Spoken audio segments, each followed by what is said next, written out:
Okay, so I've had a little time to sit with this, and there's one question that's just been eating at me since the credits rolled.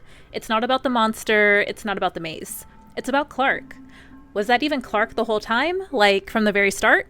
Or were we watching a copy way before any of us even realized it? And I want to walk through this slowly because the movie honestly doesn't hand you a clean answer, and I think that might be on purpose. So, quick groundwork. Clark's a furniture store owner, a failed architect, going through a divorce, drinking more than he should, and seeing a therapist named Mary. He finds a door in the basement of the furniture store that he owns, operates, and currently lives in, and on the other side of it is the back rooms. That part everyone agrees on. Where it gets murky is what happens to him once he's actually inside. Let's take this in 3 parts. What we're told about him early on, what happens at the dinner scene near the end, and then the actual disagreement about when, if ever, he stopped being real.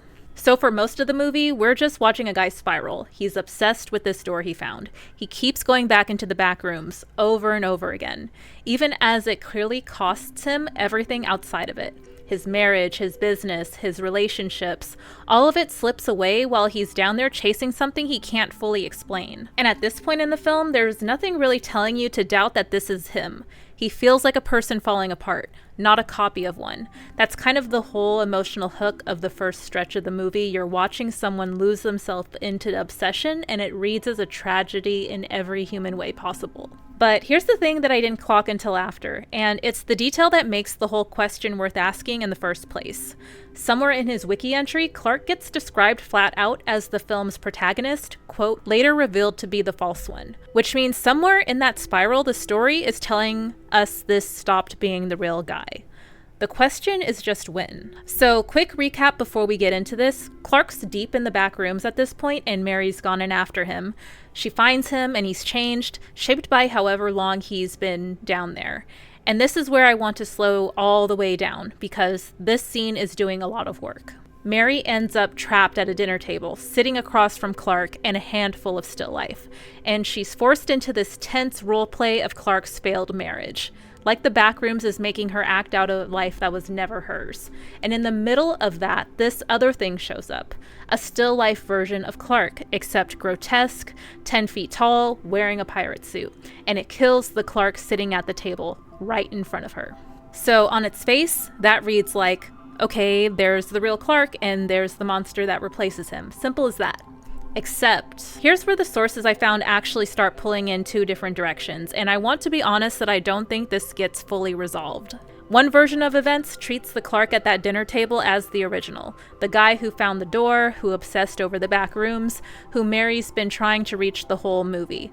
Under this reading, he stays real all the way up until the pirate still life kills him. The copy only enters the picture at the very end as the thing that replaces him. But the other version, the one that flat out calls him the false one, suggests something colder. That somewhere along the way, maybe well before that dinner table, the real Clark was already gone, replaced quietly off screen with no dramatic reveal. So all that obsession we watched, all that spiraling, might have already been the Backrooms wearing him like a costume. And the pirate still life killing him at the dinner wouldn't be the moment that he stops being real. It would just be the moment we finally get to see the swap happen. And honestly, either reading fits the themes of this movie. The Backrooms is built entirely on the idea that everything gets copied imperfectly, endlessly. So whether Clark was swapped early or swapped right at the end, the film's basically saying the same thing either way. You can't tell the difference from the outside. Okay, but I want to actually push on the early swap theory for a second, because once you start looking for it, there's more support for it than I expected. So the character wiki for Clark doesn't just call him the protagonist. It specifically describes him up front as the film's protagonist who is later revealed to be the false one. That's not a throwaway line.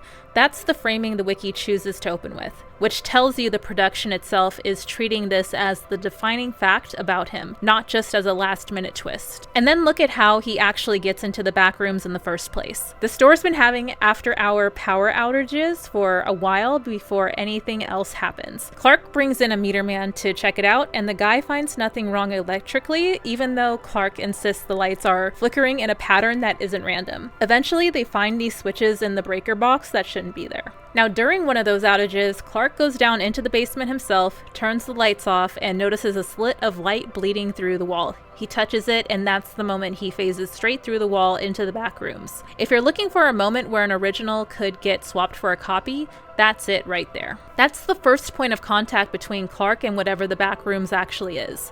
And the film gives us no way to verify what comes out of the other side of the wall, if it's the same guy who touched it or otherwise. And once he's inside, the very first thing he finds is a room with a throne chair sitting in it, which is such a strange, specific detail to put right at the start unless it's meant to mean something.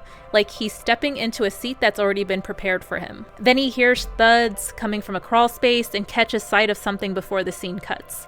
So you've got unexplained electrical tampering, an unverified pass through a wall, a throne waiting on the other side, and something unseen watching him almost immediately. None of that proves the swap happens right there in the basement, but it's a lot of very deliberate strangeness surrounding the one moment where Clark stops being fully knowable to us, and it's exactly the kind of scene you'd write if you wanted the audience to walk away unsure whether the man who walked back out of the basement was the same one who walked in. Personally, I find this the most interesting and compelling way to think about how the Backrooms actually functions, because to me it plays like a literal manifestation of how our own cognitive distortion of reality operates inside the liminal spaces of memory. Think about how a memory doesn't just sit there untouched once you lived it. Every time you revisit it, you're not pulling up the original. You're pulling up the last version of it, you reconstruct it, and that version shifts a little depending on who you are in that moment. New thoughts get layered on top, other people's versions of the same event bleed into yours. Time itself just keeps reframing the thing without you ever noticing the edit happening. So by the time you think you're remembering something clearly, you're actually holding a copy of a copy, shaped by everyone and everything that's touched it since. That's basically what the Backrooms is doing to Clark, and maybe to all of us watching him. It's not one clean swap at one clean moment. It's an ongoing process of reconstruction that never fully stops, which is exactly why the movie refuses to give you a tidy answer for why he stopped being real. There probably isn't a single moment. There's just an accumulation, and that for me is far scarier than any monster in a pirate suit.